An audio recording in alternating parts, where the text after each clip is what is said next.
Daily বেসিকে তোমাদের সাথে কোনো ভিডিওই শেয়ার করে ওঠা হচ্ছে না। আসলে যা গরম পড়েছে ভিডিও কি করব, নিজেই কাহিল হয়ে পড়ি এই গরমে। যাই হোক, আজকের ভিডিওটা শুরু করলাম রান্না-বান্না থেকে। দেখে তো বুঝতেই পারছো আজকে কি রান্না করতে চলেছি। হ্যাঁ, আজকে একটু ডিম বানাবো। তবে আমি না, মা বানাবে। কয়েকটা কাজ একটু মাকে এগিয়ে দিচ্ছিলাম। আর মা আলুগুলো একটু সেদ্ধ করে রেখেছিল। আর এতটাই সেদ্ধ হয়েছে তাই একটু ভেজে নিচ্ছিলাম। এদিকে বাইরে বেরিয়ে দেখি আজকে ওয়েদারটা তো বেশ ভালোই ছিল। মানে টানা বৃষ্টি হওয়ার পর ফাইনালি আজকে একটু রোদের দেখা মিলল।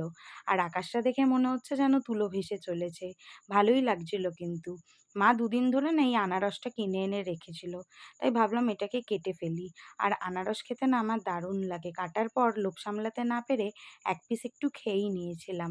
তারপরে সমস্ত কাজ যেহেতু হয়ে গেছিল আর গ্যাসটা একটু মোছা বাকি ছিল, তাই এটাও কমপ্লিট করে নিচ্ছিলাম।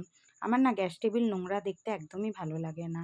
আমার সবকিছু গোছানো পরিপাটি টিপটাপ থাকবে, আমার বেশ ভালো লাগে সেটা।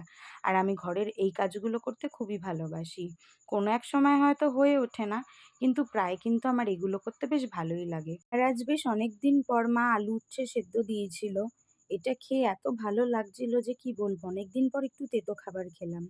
খেয়ে দেয়ে উঠে সকালের কেটে রাখা একটুখানি আনারসটা খাচ্ছিলাম। আনারস খেতে তোমরা কারা ভালোবাসো কমেন্টে জানিও। দুপুরে টানা একটা ঘুম দেওয়ার পর তারপরে বিকেলবেলা উঠে সবার সাথে বসে একটু চা খেয়েছি।